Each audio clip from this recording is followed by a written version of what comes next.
কি ওয়াজ বাদ দা লিখবি বাতের কথা বলছে, ব্যথা ব্যথা। হ্যাঁ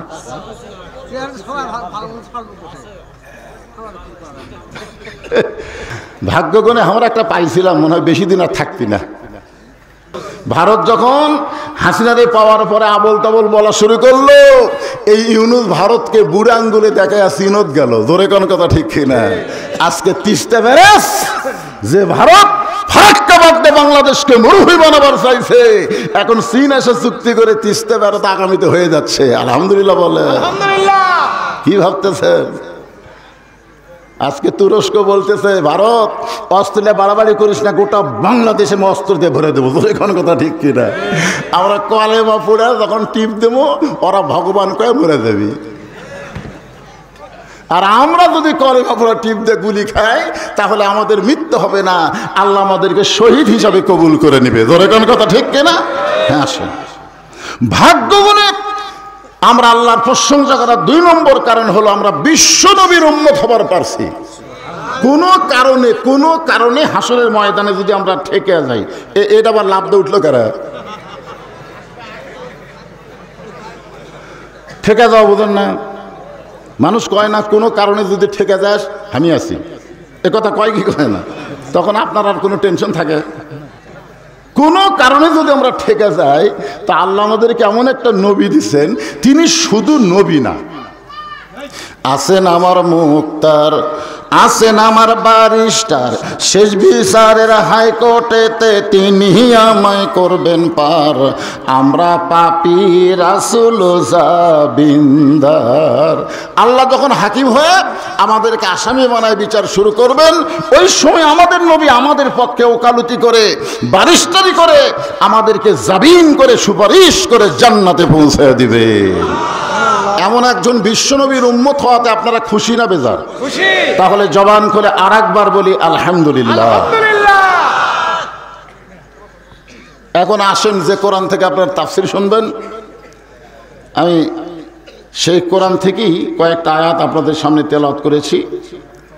এই কোরআনের প্রথমেই আল্লাহ বলেছেন জালিকাল কিতাব, এটা এমন একটা কিতাব লা রাইবা ফি, যার ভিতরে কোনো সন্দেহ নাই। এখন আপনারা অনেকে মনে করতে পারেন, হুজুর 1500 বছর আগে যখন কোরআন নাজিল হয়েছিল ওই সময় সন্দেহ ছিল না, কিন্তু এত বছর যাওয়ার পরেও কি সন্দেহ ঢোকেনি? যেরকম বাংলাদেশে কিছু কিছু বক্তা ওয়াজে আসাই বলে এটা জাল হাদিস, এটা জাল হাদিস, এটা জাল হাদিস, বলে কি বলে না? আজ পর্যন্ত কেউ বলেছে এটা জাল আয়াত, এটা জাল আয়াত? কে বলছে? কেন বলেনি? না বলার পিছনে কারণ হলো ইন্না নাহনু নাযালনা যিকরা ওয়া ইন্না লাহু লাহাফিজুন। আল্লাহ বলেছেন এই কোরআনকে আমি জিকির হিসাবে নাজিল করেছি, আর কোরআন হেফাজতের দায়িত্ব স্বয়ং আমি আল্লাহ নিজেই নিয়েছি। জোরে কারণ সুবহানাল্লাহ। কিয়ামত পর্যন্ত এই কোরআনের একটা নোক্তা পর্যন্ত পরিবর্তন হবে না। জোরে কারণ কথা ঠিক কি না? কিন্তু শর্ত হলো হুদাল্লিল মুত্তাকিন। এ কোরআন থেকে হেদায়েত নেবার গেলে পাইকারি হারে সবাই পাবে না। কোরআন থেকে হেদায়েত নেবার গেলে মুত্তাকি হওয়া লাগবে। জোরে কোন কি হওয়া লাগবে? কারণ নবী যখন কোরআন তেলাওয়াত করতেন তখন আবু জেহেল কিন্তু সারা রাত কোরআন তেলাওয়াত শুনতেন, সারা রাত। সকালবেলা যা মিটিংয়ের মধ্যে বলতো এত সুন্দর কোরআনের বাণী, রাতটা কোন দিক দিয়ে গেল আমি বুঝবারই পারিনি। সোনাল্লাহ কোন। আচ্ছা আপনার বলেন তা আবু জেহেল কি কোরআনের বিরুদ্ধে কথা? বিরুদ্ধে কথা? এত সুন্দর কোরআনের বাণী, রাতটা কোন দিক দিয়ে গেল আমি বুঝবারই পারিনি। তা আবু সুফিয়ান বলতেছে নেতা, যেই কোরআন শুনতে রাত কোন দিক দিয়ে যায় বোঝা যায় না, সেই কোরআন ধরলে অসুবিধা কি? না শুনলেই যদি এত মজা হয় তাহলে এটা ধরার মধ্যে লাভ আছে না নাই? আবু জেহেল বলতেছে হক কথা রে, হক কথা জোরে বলা যাবি না, হাসিনার শাসন চলতেছে, তুই আমার কাছে আয়। আবু সুফিয়ান যেই কাছে গেছে কানে কানে বলতেছে এই কোরআন ধরলে আমাদের মতন ভুয়া নেতাগিরি আর চলবে না, আসল নেতা হয়ে যাবে আব্দুল্লাহর এতিম পোলা। আজকে নবী নাই, এই কোরআনকে যদি গ্রহণ করা হয়, আল উলামা ওয়ারাসাতুল আম্বিয়া, আলেমরা হলো নবীদের ওয়ারিস, তাদের হাতে নেতৃত্ব যাওয়ার কারণে আবু জেহেল মার্কা দল যারা করে তারা চিরদিন কোরআনের বিরুদ্ধে চারণ করবে। জোরে কোন কথা ঠিক? এই কোরআনের বিরুদ্ধে চারণ করবে কিয়ামত পর্যন্ত 3 শ্রেণীর মানুষ। কয় শ্রেণীর? কোরআন যেন কোনো কালে বিজয় না হয়। কোরআন তেলাওয়াতের মধ্যে থাক, ওয়াজের মধ্যে থাক, অসুবিধা নেই। কোরআন আপনি ওয়াজ করেন, কোরআন তেলাওয়াত করেন।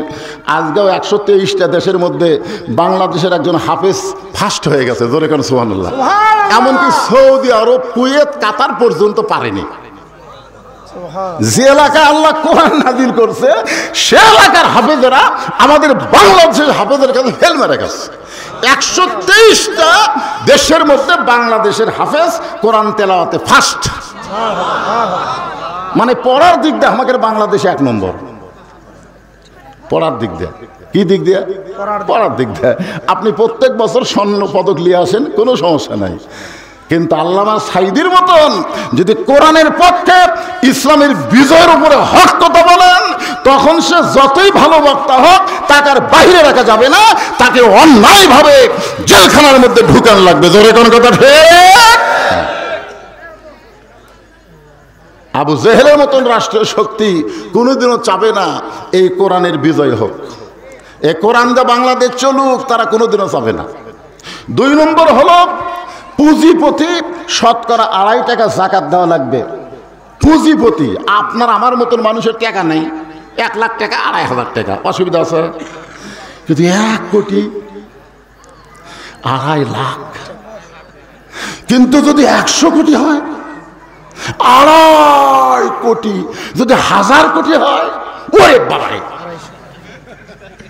এই 1000 কোটি যে সমস্ত পুঁজিপতি আছে এরা কোনোদিনও চাবে না বাংলাদেশে আল্লাহর কোরআনের বিজয় হোক। কারণ বিজয় হলেই গরিবের পার্সেন্ট গরিবদের বাড়িতে গিয়ে ঢয়ে দিয়ে আসা লাগবে। জোরে কোন কথা ঠিক কিনা?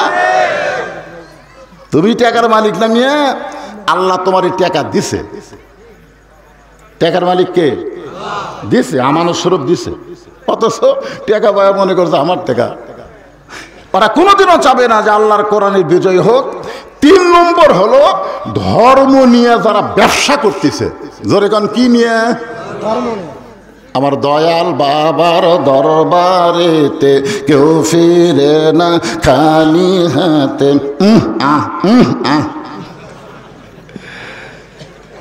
ধর্ম নিয়ে যারা ব্যবসা করতেছে তারা কখনোই চাবে না কোরআনের বিজয় হোক। কারণ কোরআনের বিজয় হলে ধর্ম নিয়ে কোনো ব্যবসা করা যাবে না। জোরে বলেন কথা ঠিক কি না?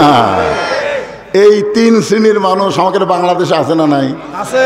হ্যাঁ, আপনাদের মধ্যেও এতগুলা মানুষের মধ্যেও থাকতে পারে। ওরা তো আমার ওয়াজে শুরু হলেই চুলকানি উঠবে, লাভ নাই। এখন আর হাসিনা নেই, আগে অ্যাঙ্গেলে হক কথা কছি, এখন অ্যাঙ্গেলের দিন শেষ, ডাইরেক্টের বাংলাদেশ। জোরে কোন কথা ঠিক কি না? হ্যাঁ, এখন ডাইরেক্ট কথা হবে, যা হয় হয়ে যাবে। আল্লাহ বলতেছেন, এ কি হলো? এদিকে যারা ডানে আছে খুব ডিস্টার্ব হচ্ছে। ওই পার আবার কি আছে? এটা কোরআন শুভ ভুল করে মোটে না। যারা দাঁড়িয়ে আছে ভাইজান শোনেন, এই মামুদপুর ধনতলার লোকেরা এখানে বলছেন আপনারা, কারণ আল্লাহ রাসূলের একটা হাদিস আছে, মেহমান আর মেজমান, যারা মাহফিলের আয়োজন করেছেন তারা হলো মেজমান, আর যারা বাহির থেকে ওয়াজ শুনতে আইছে তারা হলো মেহমান। মেহমানদেরকে বসতে দেওয়া সুন্নাত। মেহমানদেরকে কি দেওয়া সুন্নাত? তা আপনারা যদি বসে দিবার না পারেন, ওরা খাড়া হয়ে তো হো হো করবি।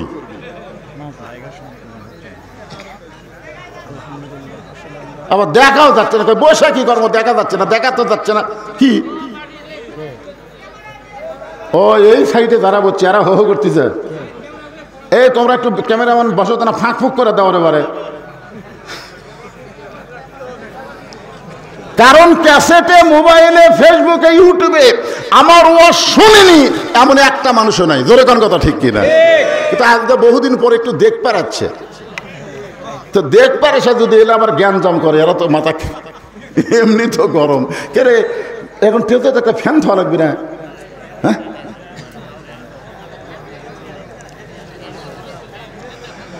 আসেন আলোচনা শোনেন যতদূর পর্যন্ত আল্লাহ আমাদের ধৈর্য দেয়। ফাযকুরুনি আযকুরুকুম ওয়াশকুরুলি ওয়ালা তাকফুরুন। শুরু হয়ে গেল। আল্লাহ বলতেছেন যে আমার জিকির করে, আমি আল্লাহ তার জিকির করি। এই জিকির মানে কি আগে এটা বোঝা লাগবে, যে আমরাও আল্লাহর জিকির করি, আল্লাহ আমাদের জিকির করেন। এই জিকিরটা বোঝাতে গিয়ে আমি আপনাদের বলতেছি আল্লাহর একজন মস্ত বড় পয়গাম্বর। ভাইজান কষ্ট হলেও শোনেন, কষ্ট হলেও আপনারা কথা বলেন না, কথা বললে আপনার নাম দিয়েছেন তাফসির মাহফিল। এখন আয়াতের এই জিকির মানে আমরা এক একজন এক একটা বুঝি। আসলে তো জিকির মানে এক এক জায়গাত এক এক রকম। যখন আল্লাহ বলতেছেন ইজা নুদিয়া লিস-সালাহ মিন ইয়াউমিল জুমআ ফাসআউ ইলা যিকরিল্লাহ, এই জায়গায় জিকির একটা আলাদা শব্দ অর্থ। আবার অন্য জায়গায় আল্লাহ বলতেছেন ইয়া আইয়ুহাল্লাযীনা আমানু উযকুরুল্লাহা যিকরান কাসীরা, এই জায়গাতে আবার জিকির মানে আলাদা। জিকির শব্দ ঠিকই আছে, কিন্তু অর্থ আবার আলাদার দিকে নিয়ে যাওয়া লাগবে। তো যে আয়াত আমি তেলাওয়াত করলাম এটা বুঝাতে গিয়ে আপনাদের যেটা বলতেছে একটু মনোযোগ দেবেন। আল্লাহর একজন মস্ত বড় পয়গাম্বর, নাম হলো নূহ আলাইহিস সালাম। জোরে বলেন নাম কি? শুকনা জায়গায় নৌকা বানাচ্ছেন। এখন আপনারা কবেন হুজুর আবার নৌকা? আওয়ামী লীগের এক নেতা বলেছিল আমাদের নৌকা নিয়ে আবল তাবল বকো না, আমাদের নৌকা হলো নূহ নবীর নৌকা। পৃথিবীতে সর্বপ্রথম যে যানবাহন আল্লাহ দিয়েছে, এই যানবাহনের ইঞ্জিনিয়ার হচ্ছে আল্লাহ, মিস্ত্রি হচ্ছে একজন আল্লাহর নবী। জোরে কান সুবহানাল্লাহ। আর যানবাহনের নাম হলো নৌকা। জোরে কান নাম কি?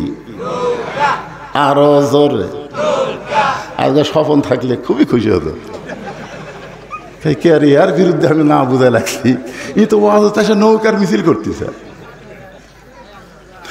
এমন সময় একজন বুড়ি মানুষ লাঠিতে ভর দিয়ে এসে বলে বাবা নূহ, এই শুকনা জায়গায় নৌকা বানানোর কারণ কি? নূহ বললেন বুড়িমা, বন্যা নামক একটা গজব হবে। বন্যা নামক একটা গজব। জোরে কোন কি হবে? এই গজবে গোটা পৃথিবী ধ্বংস হয়ে যাবে। কেবলমাত্র নৌকার ভিতরে যাদের জায়গা হবে তারা ধ্বংস হবে না, কেবলমাত্র তারাই ধ্বংস হবে না। বুড়ি বলতেছে বাবা নূহ, গজবে সবাই যদি নৌকায় উঠতে চায়, তোমার ছোট্ট নৌকার মধ্যে কি সকলের জায়গা হবে?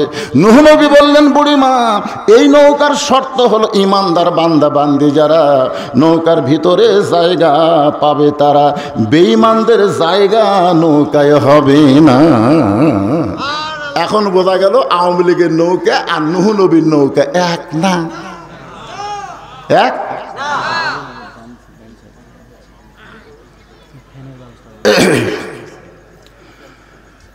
নূহ নবী বললেন বুড়িমা, ইমানদার বান্দা বান্দি যারা নৌকার মধ্যে জায়গা পাবে তারা। বুড়ি বলতে জানিও নৌকার মধ্যে জায়গা চাই। সঙ্গে সঙ্গে নূহ বললেন তাহলে আপনি পড়েন লা ইলাহা ইল্লাল্লাহু নূহু নবিয়ুল্লাহ। আমরা মুসলমান, কোন নবীর নামে কলমা পড়তে আমাদের কোন আপত্তি আছে? কিন্তু খ্রিস্টানদের আছে, ইহুদিদের আছে। জি আচ্ছা, ওইদিকে জায়গা করে দিল, ওইদিকে রাস্তা আছে, ওর তাহলে খুলেই দেন। ভাইজান আপনাদের কষ্ট যাদের দাঁড়িয়ে থাকতে হচ্ছে, এই সাইডে জায়গা করতেছে, বসে। হ্যাঁ আচ্ছা ঠিক আছে, আপনি আর চাপান যাবি না, গরমের দিন নয়, এটা মাঘ মাস। মাঘ মাস হলে আমি 1 ইঞ্চি চাপ পার করে এরা 4 ইঞ্চি চাপতে, জোরে করার কথা শিখে চাপার মধ্যে তো মজা। কিন্তু এখন যত ফাঁক তত মজা। মানুষ এক জায়গায় বেশি হলে এমনি গরম বেশি হয়, যাক তারপরে যদি চাপা যায় আপনার চাপবে। আপনাদের আপত্তি আছে নাকি যদি আমরা বলি লা ইলাহা ইল্লাল্লাহ ইব্রাহিম ও খলিলুল্লাহ? আপত্তি আছে? আমরা যদি বলি লা ইলাহা ইল্লাল্লাহ ঈসা রুহুল্লাহ, কোনো আপত্তি আছে? কিন্তু খ্রিস্টানদের আপত্তি। ওই দূরে থাকা অ্যাঙ্গেলে একটু সামান্য একটু বাতাস দিলে হবে। সরাসরি মাইকত পড়লে আবার আওয়াজ ঠিক মতো হবে না। এতে দেওয়া লাগবে উপর দিকে, গাছের নিচের দিকে। আর মুখ আছে এটি আর এ দিয়েছে কাজ হয়ে ওরও দোষ নাই, যতগুলো মাল দিছে আর মাথার উপরে তো মাথা খালি ডাবতেছে।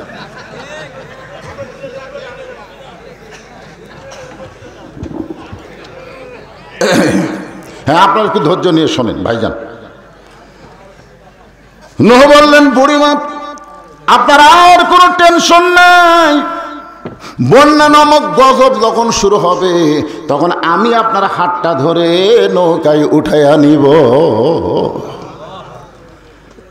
সঙ্গে সঙ্গে বুড়ি বললেন, আলহামদুলিল্লাহ ওয়াশকুরু লি ওয়ালা তাকফুরুন। শুকরিয়া আদায় করতে হবে কার? আল্লাহর। যদি না করেন তাহলে কুফরি হবে। এখানে বুড়ির বলা দরকার ছিল, বাবা নূহ তুমি খুবই ভালো মানুষ, বন্যা গজবে তুমি আমার হাত ধরে নৌকায় উঠাবা, তোমার মতন ভালো মানুষ কেউ নেই। কিন্তু বুড়ি কিন্তু নূহ নবীর প্রশংসা না করে প্রশংসা করলেন কার? কেন করলেন? কারণ ঈমান গ্রহণ করার পরে ঈমানই তাকে বলে দিচ্ছে, ঈমান যদি তোমার ভিতরে রাখতে চাও আল্লাহ ছাড়া অন্য কারো প্রশংসা করা যাবে।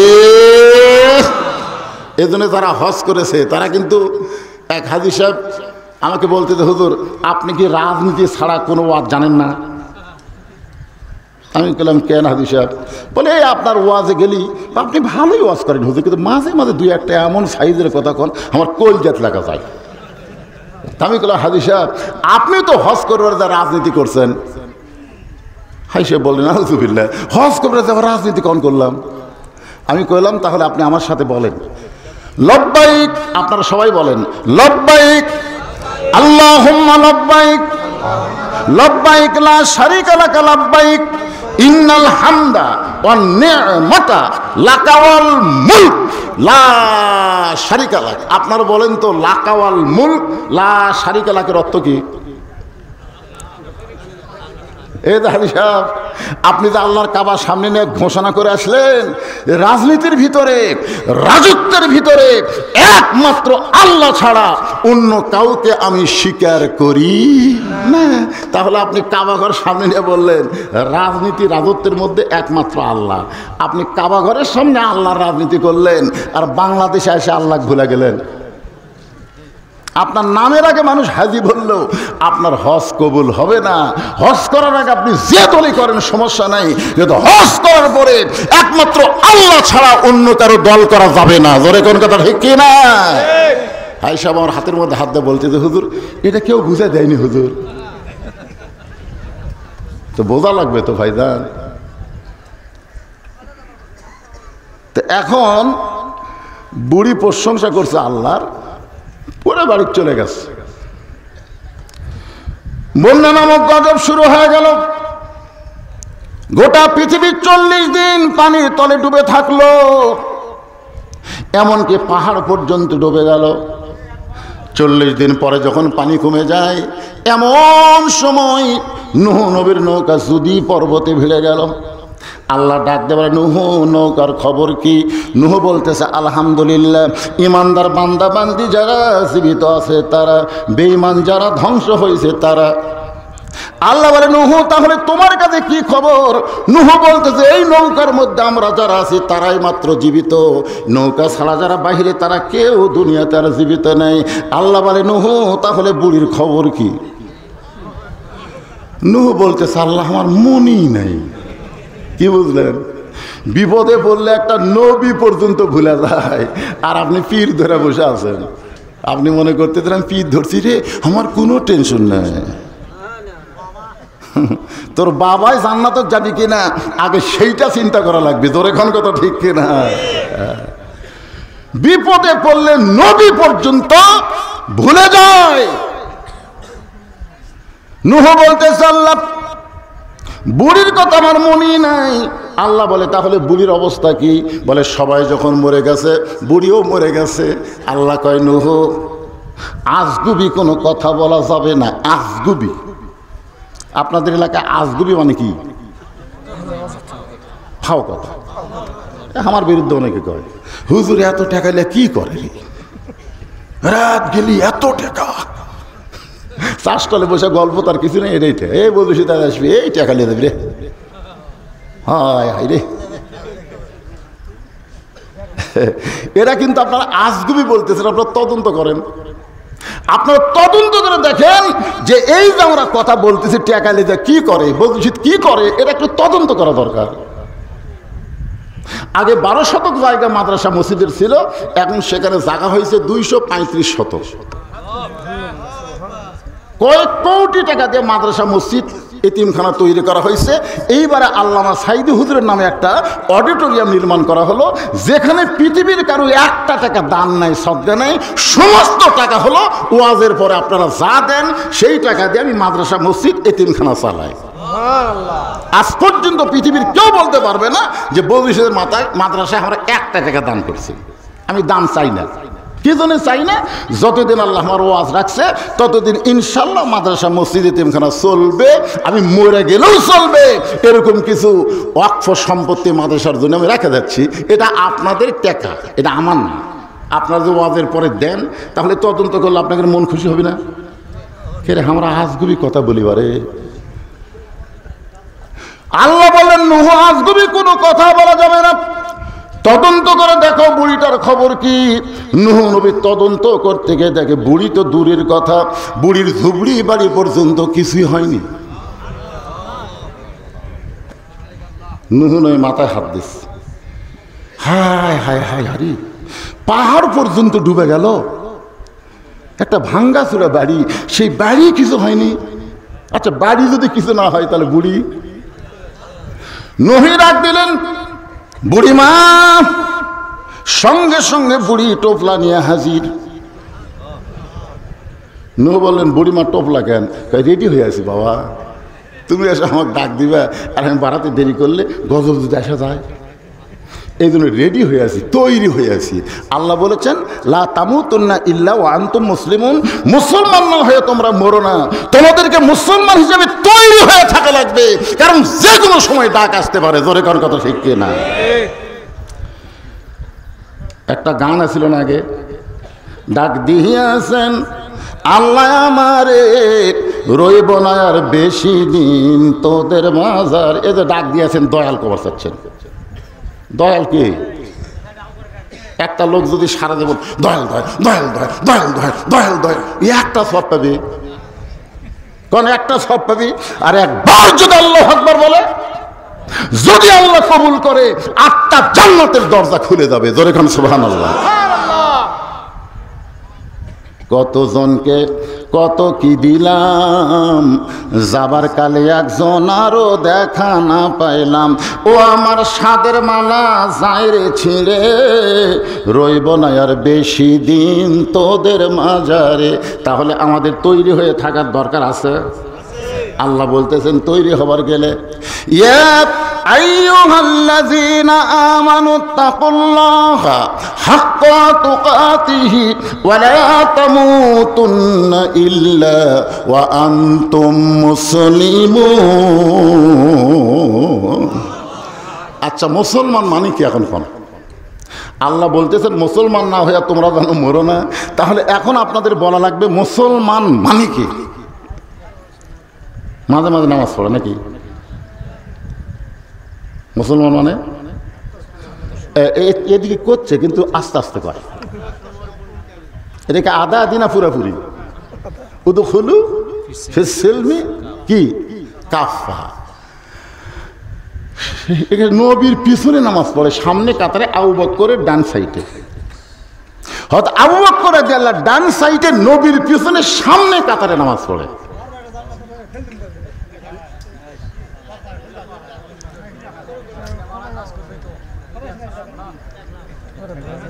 একটু ধৈর্য, আজকে ওয়াজই হবে, কিছুক্ষণ পরে আসবে ইন্নাল্লাহা মা'আস সাবিরিন।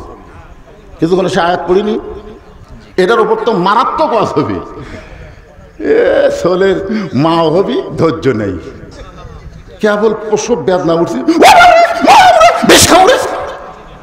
তোর পায়ের তলে সন্তানের জান্নাত। তুই মা হয়ে যদি চিল্লাচিল্লি করিস আর সিজার করিস, তাহলে পায়ের তলে জান্নাত হবে। সিজার করলে জান্নাত হবি না। এটা আমাদের মতন, আমরা যে কয়টা উপর বসে আছি সব কয়টা নর্মালি হচ্ছি। আমার দাদি আমার কাছে তোকে বার করবার যে তোর মাথা লম্বা হয়ে গেছিল, পরে আমরা থেবে থেবে মাথা গোল করছি। এইগুলা মায়ের পায়ের তলে হলো জান্নাত। ধৈর্য নেই, কেন পেটের ব্যথা উঠে সিজার করবো, যা সিজার করা বাচ্চা কি? আমাকে একজন কয়, হুজুর আমার বাচ্চা খালি কান্দে, হুজুর একটু দোয়া ভরে দেয়, কান্দন থামে না, পানি ভরা দেয়, কান্না থামে না। ওই মেয়েই বলতেছে, মাই বলতেছে এখন আর দোয়া দূর চলবে না হুজুর। কয়েকদিন পরে আমি বললাম, মা এখন খবর কি? বলে আর কান্দে না। কোন দোয়াত কাম হলো?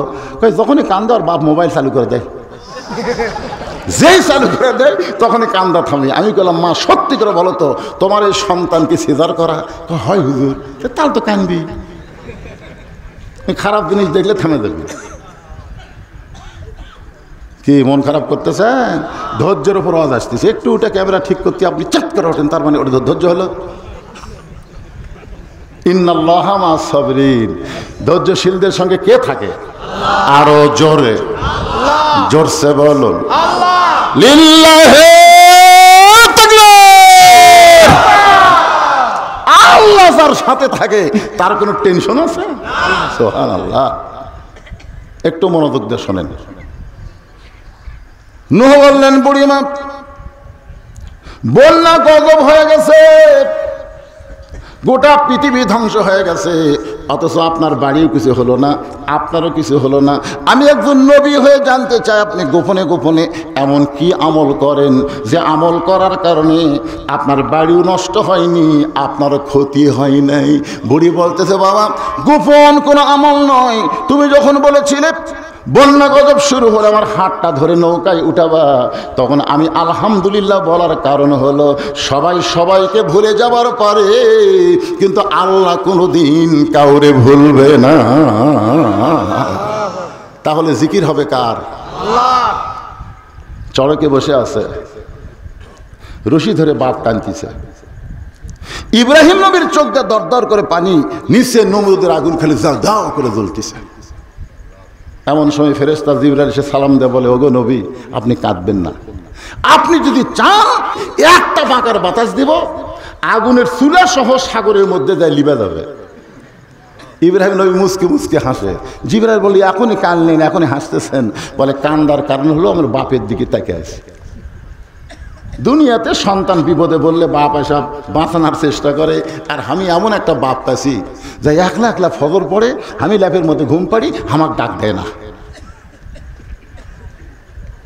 কি মনে করতেছেন? এরকম বাপ আছে না নাই? এ কথা কোন আছে না নাই? জোহর নামাজ পড়তে একলা একলা মসজিদে যাই, দুপুরে ভাত খাওয়ার সময় ব্যাটাকে ডাকতেছি, বাবু আসো ভাত খায়, আসো বাবা। দুই কান্দের ফেরেশতা, আল্লাহ ই কত বড় শয়তান, নামাজের যখন গেল একলা একলা গেল, আর খাবার সময় ব্যাটাক ডাকতেছে, কে নামাজের সময় ডাকবার পারে না? আল্লাহ বলেছেন, কু আনফুসাকুম আহলিকুম নার, জাহান্নামের আগুন থেকে তুমি একলা বাঁচলে হবে না, গোটা হাল পরিবার সমাজ ও রাষ্ট্র জাহান্নামের আগুন থেকে বাঁচার লাগবে। জোরে কোন কথা ঠিক কি না? আজকে তুমি একলা একলা নামাজ পড়ে জান্নাতে যাবে, আর বাংলার মানুষ সব বেনামাজি। এই জন্য আল্লাহ বলেছেন, আল্লাযীনা ইম্মাক্কান্নাহুম ফিল আরদ, মৌলবীরা যতই ওয়াজ করো, ওয়াজ দেখে কোনোদিন মানুষ নামাজি হবে না। 13 বছর নবী মক্কায় কলেমার দাওয়াত দিয়েছেন, নবুর 10ম বছরে নবী নামাজ পেয়েছেন। এরপরে নবী 3 বছর মক্কায় ছিলেন। নবী বারবার বলেছে, আল্লাহ তুমি যেখানেই নামাজের কথা বলেছো সেখানেই বলেছো আকিমুস সালাত, কিন্তু এই মক্কাতে তো নামাজ পড়তে পারি, কিন্তু নামাজ তো কায়েম হচ্ছে না। আল্লাহ বলেন, হাবিব নামাজ কায়েম সব জায়গায় করা যাবে না, নামাজ কায়েম করতে গেলে নামাজের পরিবেশ তৈরি করা লাগবে। পরিবেশ তৈরি করতে গেলে আবু জেহেল নেতা আর আপনি ইমাম হলে হবে না, যিনি ইমাম তাকে নেতা হওয়া লাগবে। জোরে কোন কথা ঠিক কিনা? হিজরত করে মদিনাত গেলেন, তারপরে মদিনা একটা রাষ্ট্র হলো।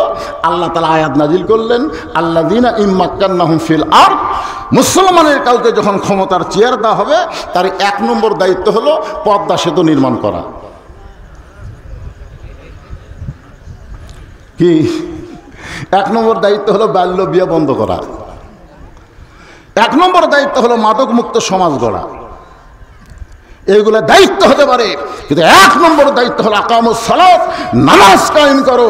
ইন্নাস সালাতা তানহা আনিল ফাহশাই ওয়াল মুনকার, একমাত্র নামাজই পারে মানুষকে যাবতীয় বেহুদা এবং খারাপি কাজ থেকে বাঁচাই দিতে। জোরে কোন কথা ঠিক কিনা? আজকে আমাদের ছেলেদেরকে নামাজ কায়েমের পথে আনতে হবে। ইব্রাহিম নবী কান্দার কারণ হলো যে আমার বাবা মাকে নমরুদের আগুনের চুলার মধ্যে ফেলে দেওয়ার জন্য রশি টানছিছে। এটা দেখে আমার কান্দন আসতেছে, আগুন দেখা না। আর তুমি বলতেছে পাখার বাতাস দিয়ে আগুনের চুলা নিভা দিবে। তুমি জানো না ইব্রাহিম, হাসবি আল্লাহ নিমাল ওয়াকিল বা নিমাল মাওলা বা নিমান নাসির। আমার ইমান বলতেছে আমি সে আল্লাহর জিকির করি যে আল্লাহ আগুনের মধ্যে পুরানোর পাওয়ার দিছে।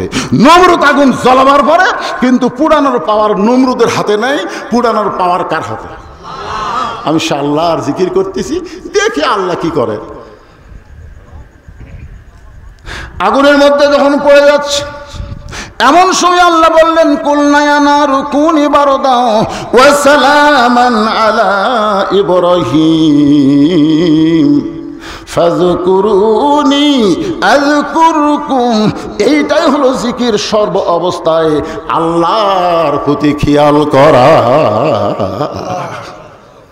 ভারত বলে দিল পেঁয়াজ বন্ধ, আলু বন্ধ, চিনি বন্ধ। বাংলাদেশের মানুষ 1000 টাকা কেজি পেঁয়াজ পাবি না, কয়নি?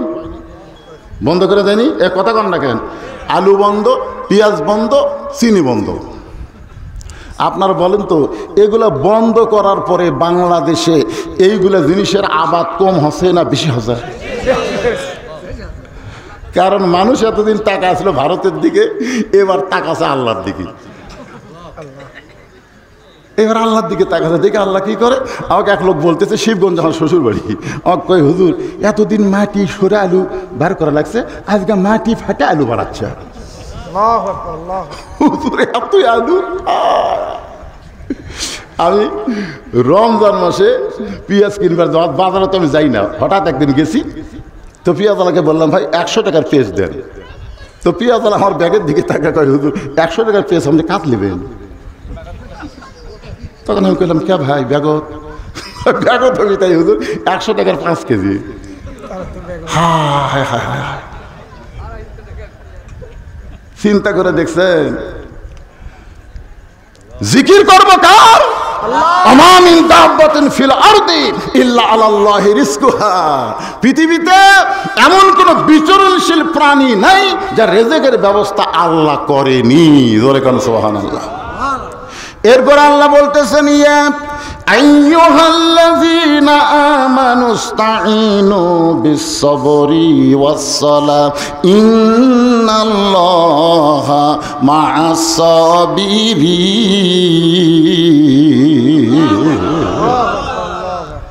ঈমানদারেরা, যদি তোমরা আল্লাহর কাছে কিছু পাবার চাও একটু মনোযোগ দিয়ে শুনবেন, একটু মন দিবেন এদিকে। যদি তোমরা আল্লাহর কাছে কিছু পাবার চাও তাহলে ধৈর্য আর নামাজের মাধ্যমে চাও। আপনারা বলেন তো নামাজের আগে আল্লাহ ধৈর্যের কথা কেন বললেন?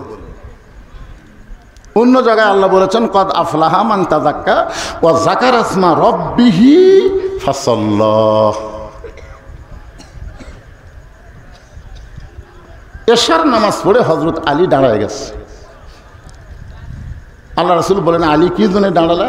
আলী বলতেছে হুজুর আপনি একদিন বললেন 10 জন সাহাবীকে আল্লাহ তাআলা দুনিয়াতে জান্নাতের সার্টিফিকেট দিয়েছে, তা আমার নাম কি তার মধ্যে আছে? আল্লাহ রাসূল কয় আলী তুমি 10 জনের মধ্যে 4 নম্বরে আছো।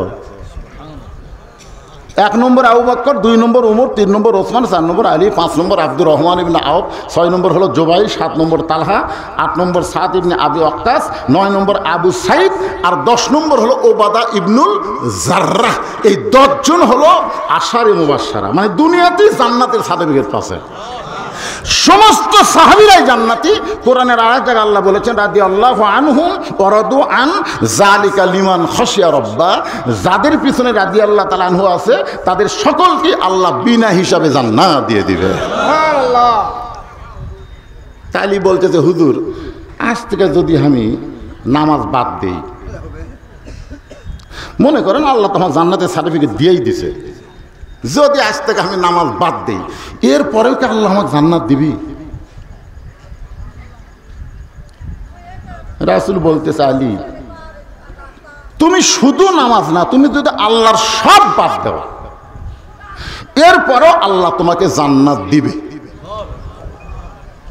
আলী বলতে যে হুজুর একদিন তার সব কিছু বাদ দেওয়া যায় না, আজ থেকে আমি ফজরের নামাজ বাদ দিলাম, আজ থেকে আর এই ফজরত আমি আসবো না, কারণ আমার এই 5 ওয়াক্তের মধ্যে ফজরটা একটু কঠিন লাগে।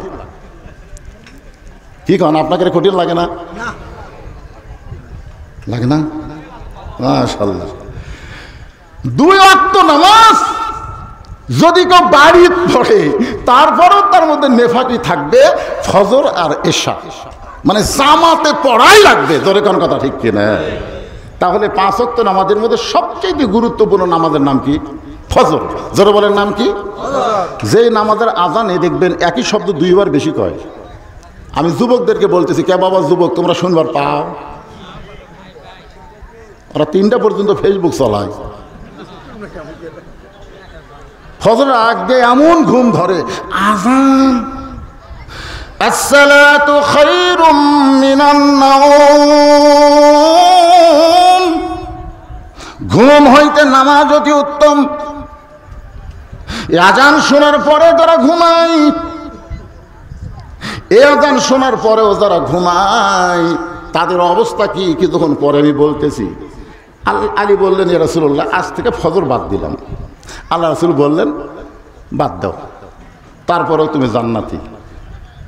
এই কথা বলে আলী যখন চলে গেল, আবু বকর এখন নবীর কাছে বলতেছে, হুজুর এত বড় বেয়াদবি কথা আলী বলল, আপনার কান সারাতে একটা সর দিবার পারলেন না? এত বড় কথা বললো, আজ থেকে ফজর বাদ দিব, আপনি কিছুই বললেন না। আল্লাহ রাসূল বললেন, আবু বকর নামাজ যদি জান্নাতের জন্য হয় তাহলে আলী নামাজ বাদ দিবে, আর নামাজ যদি আল্লাহর জন্য হয়, ইন্না সালাতি ওয়া নুসুকি ওয়া মাহইয়ায়া ওয়া মামাতি লিল্লাহি রাব্বিল আলামিন, আমার বিশ্বাস আলী সব বাদ দিবে কিন্তু 1 ওয়াক্ত নামাজ বাদ দিবার পারবে না।